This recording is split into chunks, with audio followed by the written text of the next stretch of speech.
Menurut saya, secara ilmu hukum, Ahok sudah bisa diperiksa dan ditangkap. Alasannya ada beberapa kasus hukum yang menimpanya. Satu, data tentang waktu dia masih menjadi bupati, Babel. Ya. Kedua, kasus tentang BMW, tanah yang di Tanjung Priok. Ketiga, kasus tentang sumber waras. Bahkan dalam konteks sumber waras ada dua, satu pidana umum, satu pidana korupsinya. Nah, untuk itu saya sudah bagikan satu catatan dari Wakil Gubernur Pak Prianto yang menyatakan ada uang daerah, pemerintah daerah yang dirugikan menjadi 480 miliar sekian. Itu jelas semuanya ada. Nah, pertanyaan seriusnya, kami kemarin sudah ke Mabes Polri. Kami juga sudah datang ke KPK. Semua bilang masih dalam proses. Padahal kejadian ini sudah lama.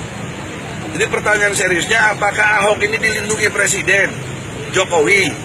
Tolong jawab, kalau Presiden melindungi, salah berat Presiden, karena tidak boleh intervensi soal hukum.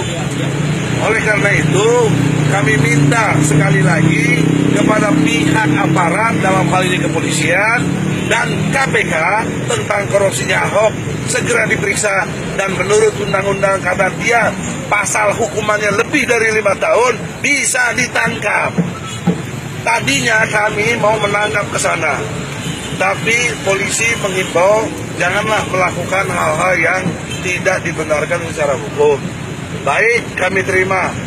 Tapi sisi lain, kalau kami tidak dibenarkan menangkap langsung ke sana, tolong dong polisi atau KPK tangkap ya Ahok ini. Betul? Betul!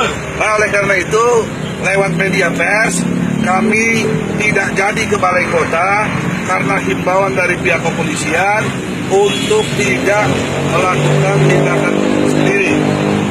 Dan kami menyadari, karena ngerti hukum, oke lah, sekarang saya balik.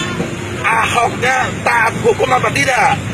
Kalau Ahok taat hukum, dia orang benar, ada tuduhan sama dia berani datang sendiri ke polisi atau ke KPK menjelaskan klarifikasi tentang dirinya itu. Nah, itulah yang benar menurut saya. Jadi oleh karena itu tidak terjadi konflik, kita tidak bikin ricuh di dalam konteks kerusuhan Jakarta. Saya tidak ingin itu terjadi. Kita sedang dalam proses berdemokrasi yang baik. Kita juga tidak anti siapapun dalam pengertian ini. Kita hanya ingin menegakkan hukum. Kalau saya sebagai advokat seperti itu. Kalau mereka menamakan diri anti Ahok, itu komunitas terserah mereka. Tapi saya melihat dari sisi hukum, Ahok sudah pantas diperiksa dan ditangkap. Saya kira itu. Bang Egy, jika pihak Mabes atau KPK sendiri tidak merespon apa yang keinginan rekan-rekan inginkan, langkah ke depan apa yang akan dilakukan? Bang Egy sebagai lawyer. Ya, langkah hukumnya tentu kita ini sudah berhimpitan dengan dunia politik. Mungkin kita lebih tinggi urusannya ke DPR, ke Komisi 3 mempersoalkan ini. Kok kenapa penegakan hukum tidak jalan dengan baik? Padahal orang sudah jelas. Dan di dalam undang-undang juga kalau melihat orang berbuat jahat atau kriminal harus berbuat kita. Kalau kita nggak berbuat malah kita kena. Itu persoalan serius. Itu yang kalah. Nah, langkah-langkah berikutnya kita himbau kepada pimpinan-pimpinan partai politik. Kan dia mau mencalonkan lagi gubernur. Jangan satupun ada yang merekomendasikan Ahok jadi gubernur lagi. Pilih. Betul? Nah, jadi kalau ada partai politik yang gitu, kita hukum partai politik itu, jangan pilih partai politik itu. Itu paling tidak yang paling mungkin secara hukum. Karena kita tidak boleh melakukan kerusuhan-kerusuhan. Tapi ada dua ya. Komisi 3, Ya. Partai-partai politik. Kalau dia sampai itu juga, kita hukum partai itu secara sosial, jangan lagi dipilih partai itu. Ya, terima kasih ya. Dr. Egy Sujana SHMSI. Ya, ada di sini tadi.